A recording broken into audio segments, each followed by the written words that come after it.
Hey everyone, and welcome to a brand new video. And today I'm going to be discussing my poker journey. It's something that I have wanted to tell for a while, and I felt like this format would be great for doing it. Why should I tell my story? Well, I think that me telling my story is a good opportunity for other people to learn from all of the mistakes that I've made, all of the success that I've had, and hopefully apply it to their own journey.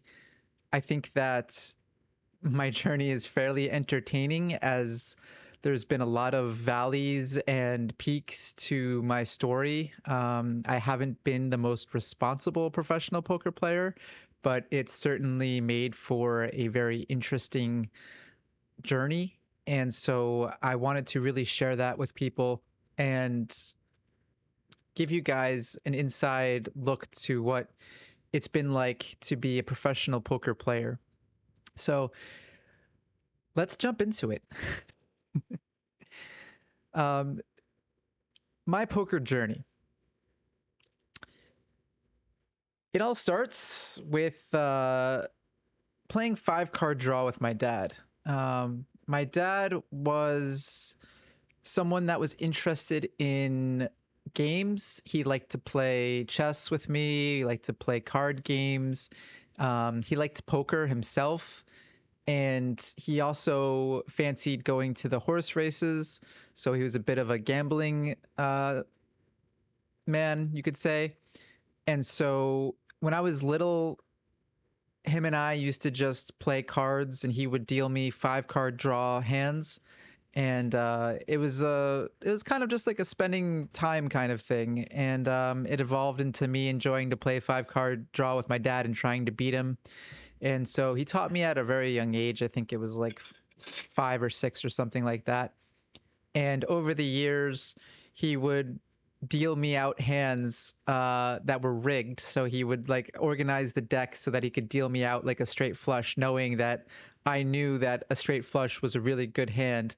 And so his favorite thing in the world was, rigging the deck so he would deal me a royal draw and then see my reaction when I got dealt a royal draw, and then he would show his royal draw, and yeah, that was my dad.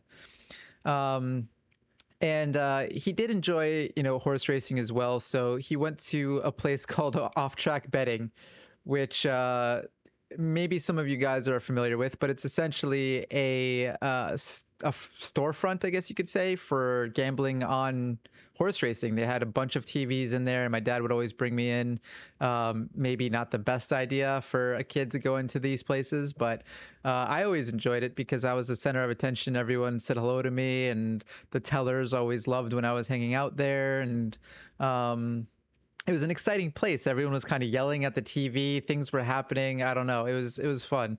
So I ended up going there. Maybe that snuck into, my development as a professional poker player. Who knows? But I had been, shown gambling at a fairly young age and kind of understood what it was like to bet money, win money, lose money, etc. And so that was, an experience growing up. I guess I have to thank my dad and his mother, my grandmother, for introducing me into poker. So fast forward, to high school. I think my story is very similar to a lot of others. In the early 2000s, my friends and I, we had a home game. We started playing after seeing Chris Moneymaker, win the World Series of Poker in 2003. I think a lot of it was kind of just spurred on from there. It was a big boom in the US, and what we would do is have a home game. Usually one of my friends with a bigger house would host it so that we could play on their dining room table. We would have 6 to 7 to 8, maybe even more people come, and we would play a sit and go. It wasn't organized, it was just for fun. We would just up the blinds whenever we wanted to. Like, it was a $5 buy-in, and you could rebuy sometimes if you wanted to. And it was just very, casual, fun, recreational, just for all of our friends to get along and play some poker. The one interesting thing about my home game was that Grimstar, a famous 2+2er, uh, and notorious, for a few different reasons, he was in our home game. And he kind of set the stage for me getting into online poker because before I got interested into it, I noticed that he had a lot of success early on when we were all young. So, like during our summers, when we would go grind out our summer jobs, he was playing online poker. And he would always, bring up how much money he was making. And when he went off to college, he would tell us about how, he was crushing it and he was winning hundreds of thousands of dollars. And meanwhile, I'm working my, 9 to 5 job in the summer. I think I was working at a gym when he was starting to blow up. And yeah, it got my attention. I thought if he can do it, I can probably do it. We've played in the same home games. I enjoy poker. Like maybe I should try harder at this, right? So 2004 is I think my senior year of high school, if not junior, and I start learning how to play. I start reading articles. I join 2+2. I order books, and I'm playing everything I can online that's a free roll because at this point in my life, I have no money. I'm dead broke, and it's tough. I can't really deposit anything. I don't have my own PC. Um, my dad and I weren't really well off. That's a whole other story, but um, you know, it resulted in me having to like steal internet from neighbors just so that I could play online poker on a used laptop that my friend was loaning me. Uh, any way I could, I tried to play online poker and play in these free rolls, especially full tilt poker. For those of you that remember that, um, they provided free rolls. And so every night at 8 o'clock, they would run a free roll with 9,000 players, and they would have a different format game every single free roll. So I always wanted to play as many free rolls as possible, which meant playing these games I've never seen before. So that was my first exposure to playing things like Raz, Horse, Stud, all these different games that I just had never heard of previously from playing in the home games with my friends. We only played No Limit Hold'em. Um, so naturally, I had a few dollars here and there, and I started playing Heads Up No Limit Sit and Goes because Grimstar was a Heads Up No Limit player, and so I thought I should probably play these Heads Up Sit and Goes. This is where the money's at, right? Um, and so I grinded hard. I would, deposit money every time I got a check from my job. And I would always just run it up from like $20, $30 playing $2 heads up sit and goes to 100, 200, and then come crashing down and bust it. Inevitably, probably because I played too high, probably because I wasn't even a winning player. Who knows? But it did discover, this was the discovery of online poker for me. And I was interested. I was hooked. I was on 2+2 every day, reading forum posts, and like I said, trying to absorb all of the things I could. And so I started to build a role. I decided I was going to play the limit the limit mix games, which in hindsight maybe wasn't the best choice, but it was the choice at the time that interested me the most. I really enjoyed these limit games like Raz and Stud 8 or better. I thought they were less variance because in No Limit Hold'em, I would always just keep busting my rolls, and I didn't really like the format of it. And Heads Up is very volatile, so I thought to myself, okay, like I can build a bankroll playing these small stakes limit games, and I don't think anyone really knows how to play these very well because I had no idea what they were, and there's lots of other people playing in them. So I learned how to play Stud, Raz, and Stud 8 while everyone else was playing No Limit Hold'em during the poker boom. And from there, I learned all sorts of different games. I learned 8 game format, 10 game format. I learned Cap PLO. I learned something that was later on called Rush No Limit Hold'em. And this leads me to going away to college, having some success with playing these small stud games and building up a bankroll. It wasn't until early 2010 that I had my first backing deal. that I started to play some higher stakes games, and I'll get into that in 1 second. But during that 2004 to 2009 era, I was a Deuces Cracked coach. I was really involved in the community, and people really acknowledged that I had a knack for stud games, so they were happy to listen to me when I made videos. I wrote articles for 2 Plus 2, and I did grind a lot of these limit games, and I did really well too. I had built up my first five-figure bankroll. It was something like 10K or 15K before going off to college at university.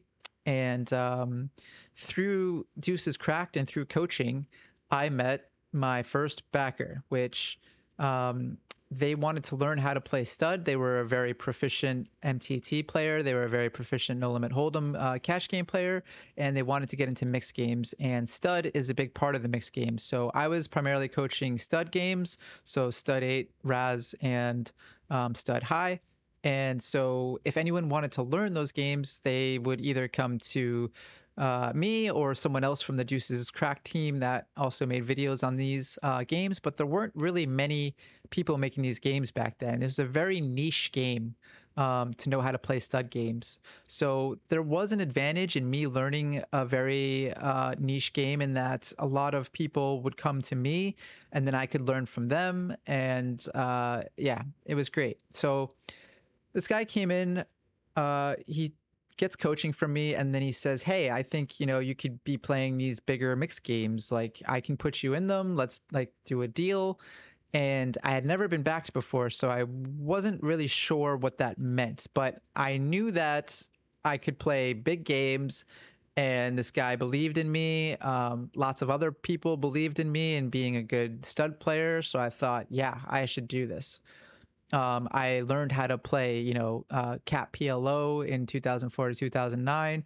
I already had a No Limit Hold'em background, and the stud games were a big part of the mix. All I needed to do was like learn Triple Draw and Limit Hold'em and Omaha 8 or better, and I was set. So we struck up a deal where I could play mixed games, and it all went wrong. So at the beginning, it was fine. I was probably breaking even, maybe winning a little bit. But there was this one game that I had always wanted to play on Stars, and Stars had the 100, 200 stud games. Previously, I had only played the 1020 and a little bit of the 3060 stud on my own before I got this backing deal. But now that I had this backing deal and I had this guy's bankroll, I could play up to 100, 200 because he was putting me in the 4088 game, which is a big game. And so he said, okay, you can play the 100, 200. So I sat down, and there's something that you need to know before I explain what happens next. But in the 100, 200 stud game, there was a lot of players from China that were from the same city. So back then, stars displayed what city you lived in. And you could just hover over and see what the city was. Now it's only, I think, just the country. But back then it was exactly the city that you were from as well. And there was 3 guys from China from the same exact city, but to be fair, it was a very large city. And I was always a little like interested in them because they played a very aggressive game. They always played together, and I was maybe naive in not thinking that they were colluding at the time, but looking back on it, they were almost definitely colluding. And I was jumping in these games with, pure intentions of thinking I could beat these games, but not knowing that they were likely colluding. And so I ended up losing 75,000 in a week. I was just getting into college. I had, just newly taken out a bunch of student loans, and I ended up playing these guys in stud. I was very confident. The first day I played about 10 hours against them. I lost 25K. I told my backer, hey, I think this is variance. These guys are just really aggressive. They don't seem like they're, playing well. I don't really understand it. So I played again. and I lost another 25K in the second day. This is all at 100, 200. So if you want a reference point, 100, 200 stud is kind of like 25, 50 no limit hold'em. Usually you buy in for around 4 or 5 thousand, and you can lose that or win that very quickly. So it's a big game. It plays very large. It might even be larger than 2550, honestly. And so I battled these guys for 3 straight days, and I ended up losing 75K to them. And at this point, I'm starting to panic. I'm freaking out. This is the first time I've ever been back. This is the first time I've been playing really big stakes. My bankroll before this stake was like 10 to 15K, and now I've just lost 75K. And what can I do? I don't know what to do. I think these guys are colluding. I can't play them anymore. I don't really know what games to play to make up all of this money because this was the highest game that I had ever played. And so I started to panic. I told my backer, listen, this is not a good idea for me to keep playing. Like, I think maybe we should end things. And he said, but you're in makeup. And I didn't really know what makeup was at the time because it was my first ever backing deal. I kind of like glazed over some of the stuff that we talked about. I think he might have emailed me something about what we were going to do, but he never really was too specific about it. It was just like an email, very casually, handshake agreement. All right, let's do this. And so um, now I'm learning about what makeup is, and I have to grind these really small stake games to get back all of this money. And I am scared. I'm scared. I'm in college. I'm trying to go to class. I have my student loans. How am I going to pay these? I have my only income was from playing these small stake stud games and making videos. And now I owe $75,000 to this guy. And I'm thinking, I can't do this. I got to get out.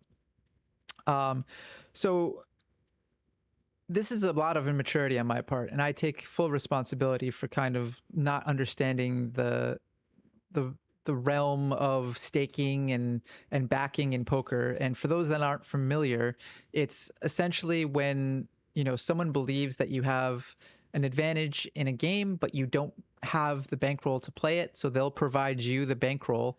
They'll provide you the money, and you split the profits 50-50. If you go into makeup, then you owe that money before you can get back to profiting 50-50. So let's say I start the backing deal at $0, I lose $10,000. Then before I can go back to making a profit of 50-50, I have to win $10,000. And then from there, if I win $10,000, I get 5,000 and they get 5,000. And this is just like a way of reducing your variance. It's a way of kind of taking the risk off of you, and allows you to play bigger games that maybe you wouldn't have normally been able to play. So I have this fallout with the backer, and it sucks. I feel terrible. I know they're not happy. It doesn't. It was just really an unfortunate scenario and situation that happened. I wish I was, less naive about everything. I wish I handled it better. And that's one kind of regret, that I didn't kind of do my due diligence before getting into an agreement, understanding what it meant for my poker career. And it was something that really fell hard on me when it happened. So there is a light, though, at the end of this particular tunnel. So the first World Series of Poker that I could go to was coming up. I think I was 22 at the time, and you have to be 21 to go to the World Series. And the first year that I was eligible, it just didn't work out. I don't think I had much of a bankroll. Maybe I didn't have an opportunity. I can't remember, but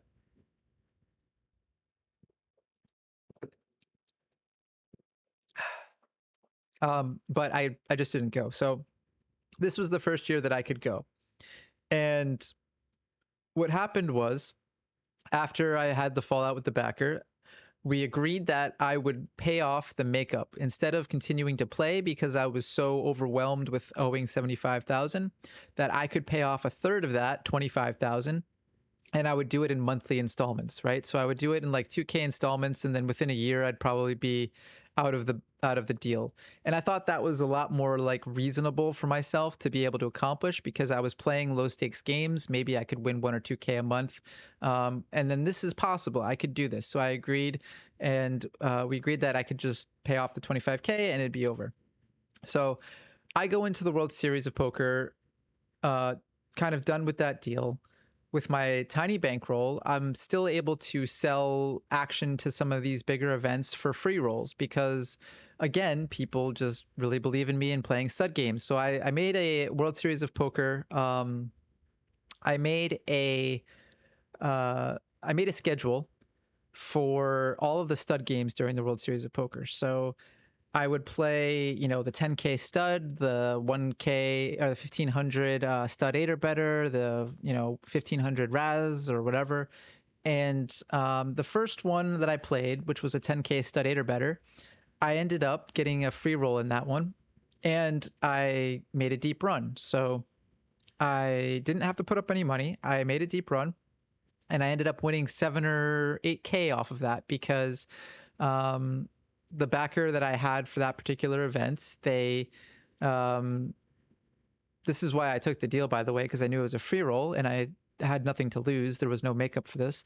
They got 70% of the win. I got 30% of the win, and I ended up cashing for something like 40 or 50K, and the profit was like 20 or 30K from the 10K buy-in.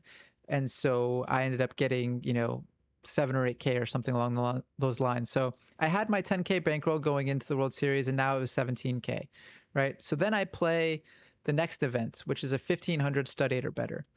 And I decide I'm just going to play it all on my own. I don't need a backer for this. It's $1,500, big deal, big mistake. Don't play 1500s on a 17K bankroll. But I ended up doing it, and I ended up getting lucky, and I final tabled that event, cashing for something like 40 or 50K. So that was a huge moment in my career because I was able to then take the money I made from that cash, and I walked over to my backer.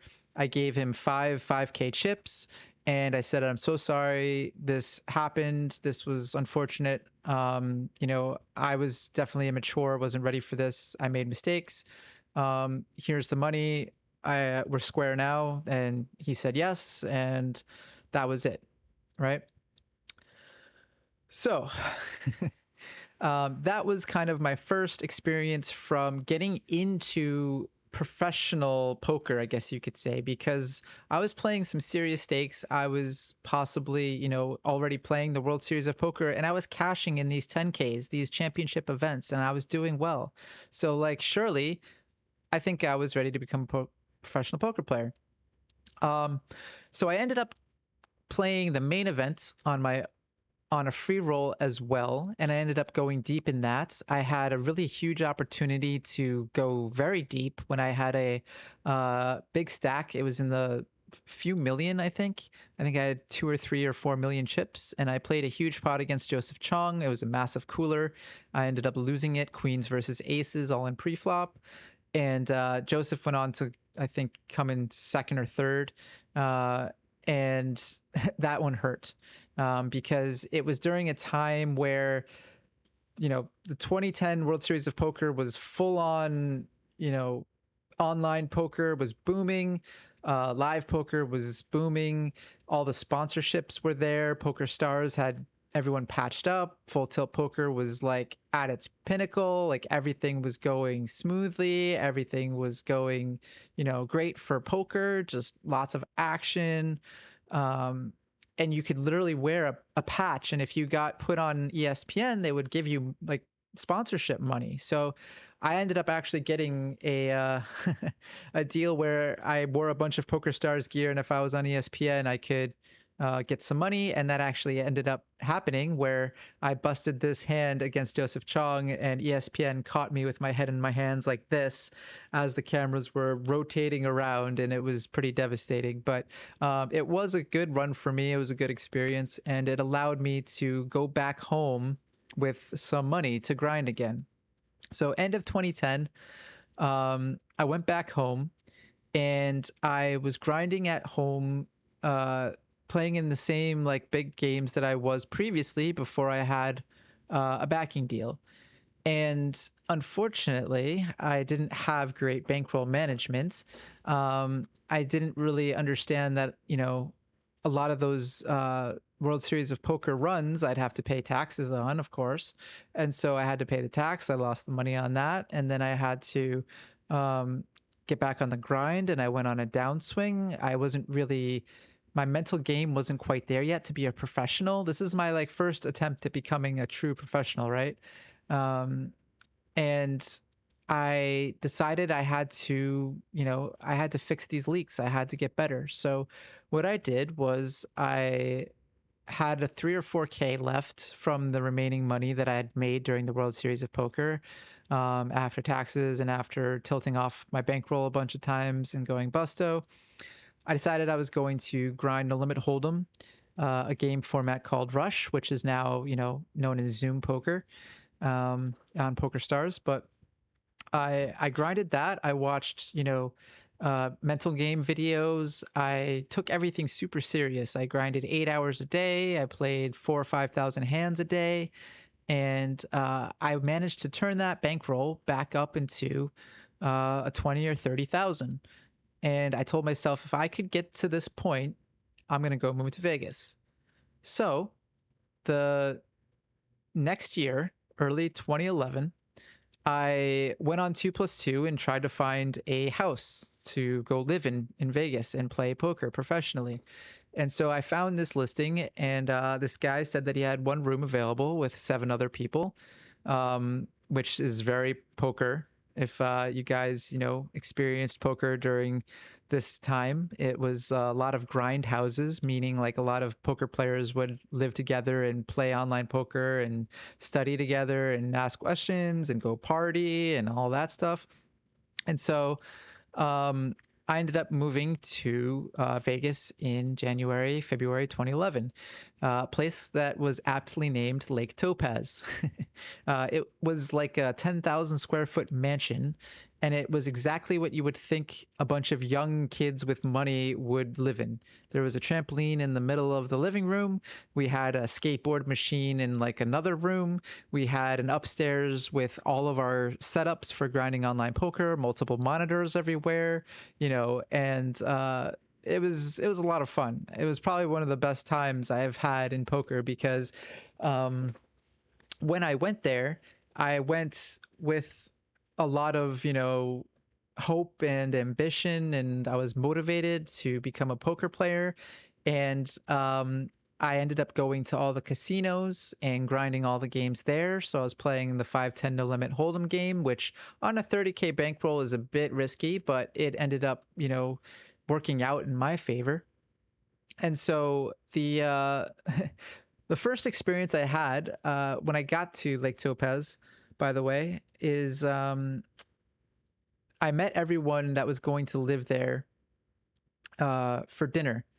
And we were all going to this really expensive hibachi place that I wasn't really familiar with, but I guess it was a very like cool spot for poker players. And so I ended up ordering the VIP special, which is like, a $200 plate of food, which, I would have never done previously to living or first going to Vegas. And everyone ordered that. And so by the end of the night, the guy that organized the house came over to me and goes, "Okay, give me your credit card." And I go, "For what?" And he goes, "For credit card roulette." And I was like, "What's that?" And he's like, "Well, we're going to put all of the credit cards in a hat, and then we're going to pull one of them at a time. And the last person to have the credit card in the hat has to pay the whole bill." So this is like my first experience meeting everyone, being in Vegas. And I'm like, "Oh my God, is this what people do? Is this what poker players are like, about?" And I remember being the last one of 2 cards in the hat and just praying that I didn't have to pay this like it was a couple of $1,000s for this bill. And I was already feeling like a degenerate on the first night there. And so that kind of like set the tone for the rest of my living experience at Lake Topaz. Luckily, I did not have to pay the bill that time. My roommate ended up having to pay the bill, and I dodged a bullet there because if I had to pay that, I would have already been on a downswing. So But yeah, living in Lake Topaz was nuts. We went partying all the time, went to clubs. I spent tons of money on partying, um, everything you can think of. It's just it was a typical Vegas experience. And so while that was all happening, I was playing fairly high stakes at the Bellagio, at the Aria, at the Venetian, and I ran up my bankroll. I ran it up from 20 or 30,000 all the way up to 100,000. It would have probably been even more if I hadn't spent as much money as I did on partying. And it was probably the best time being a poker player because I was on a huge upswing. I was making lots of friends. I was partying like crazy, and I was early 20s, so it was kind of the dream. And then Black Friday happened. Um, so as I was grinding these big games, I tried to play higher and higher. I never really had any bankroll management, as you can probably tell by now. I was just playing whatever games I thought I had an edge in. It didn't matter how big they were. I would put down 10K if I had 50K to my name on a game, and you just don't really do that as a poker player. But I was there, I was doing it, and I ended up having a huge downswing at the casinos. I was buying into a deep 5-10 game for 10K at a time when I only had 60K. I lost a bunch of money at blackjack. I was stupidly playing blackjack in table games. I was partying, spending the money. It didn't last very long, right? This all happened in the span of February to April. So April, Black Friday happens. Black Friday is when the US shut down online poker. I had no idea this was happening. I had no idea it was a possibility. I just woke up one day and I went outside to the pool area, and all of my roommates were just sitting around drinking, and they were like, "It's all done. It's all over. We're not professional online poker players anymore." And I'm like, "What are you guys talking about?" And they're like, "Go try and log in onto the client." And so I was like, "Okay." I went upstairs and tried to log in, and it said like, you know, can't access this. And I went on 2+2. I started reading all these articles about the Department of Justice shutting down online poker. And, it was just like, whoa, I couldn't believe this was possible. And this all happened right on this, my largest downswing I ever had. I only had $4,000 or $5,000 left in online poker, and I was trying to rebuild my bankroll at the time. So I was back to grinding online at the house, and they took that too. They locked the account. I couldn't access it, and I was out of luck. I was completely busto. I lost all of the money playing too high of games in the casinos. I lost all of my money on my online poker sites because they were I couldn't access them. And so it was the worst timing ever. Um, and the only way that I could think of getting some money, I only had one asset at the time, and that was my $4,000 Breitling watch, which I maybe was smart enough to buy or not. I don't know. It was a really silly purchase, but it ended up saving my life because I was able to sell that watch um, and regain a bankroll. So I wanted to sell this $4,000 watch for 2,700 on Craigslist. Some guy bought it from me. He only wanted to give me 2,200, but gave me the sob story about how he's wanted this watch forever, and this is the biggest opportunity for him to get it. So I sold it to him, whatever. I needed the money. So I had $2,200, and I start grinding back at the Win. So the Win was the place where I played a lot of No Limit Hold'em. It had the softest games at the time, and I knew I could beat them. I had played the 2-5 and the 5-10 there a lot, and so now I'm back to square one, basically, of trying to build up my bankroll from when I first got there. So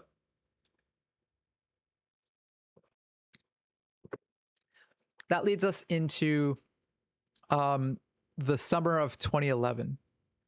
And the summer of 2011 wasn't exactly the best because I didn't have a huge bankroll. I wasn't ready to play the World Series, but luckily I was still able to get these free rolls and play in these tournaments because a lot of players were looking to put players into these tournaments they thought were good because these tournaments were very soft. $10,000 buy-in tournaments generally have a big return if you're a good player, and so I had the opportunity to play on a free roll again. So in comes another backer. Um, this time it's one of my close friends, and I'm confident that this relationship's going to go well. He knows that I had money locked up on my online accounts and that I was able to beat a lot of these games, that I've had success prior at the World Series of Poker. So he was happy to, take a big piece of me in the World Series of Poker and put me into live games that I could play. So I ended up playing in 2011 after the World Series of Poker. I think I made a little bit during the 2011 World Series of Poker, but my friend ended up putting me back into these really large games live, the ones that I was playing when I first got there. So they were games like 100, 100, 200 mixed games, 200, 400 mixed games. Like they were really big games.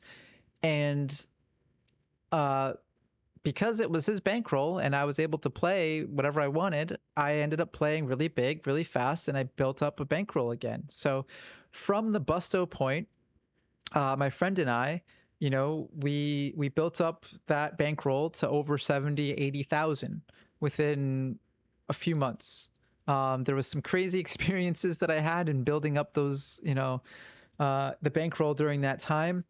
Um, I've had a lot of stories of that time because it was a lot of playing against some very interesting people. I had some big heads up matches against some well-known Vegas pros that I won. And in one day, I think I had won 34,000 from one of the matches, and that propelled me into having this big bankroll.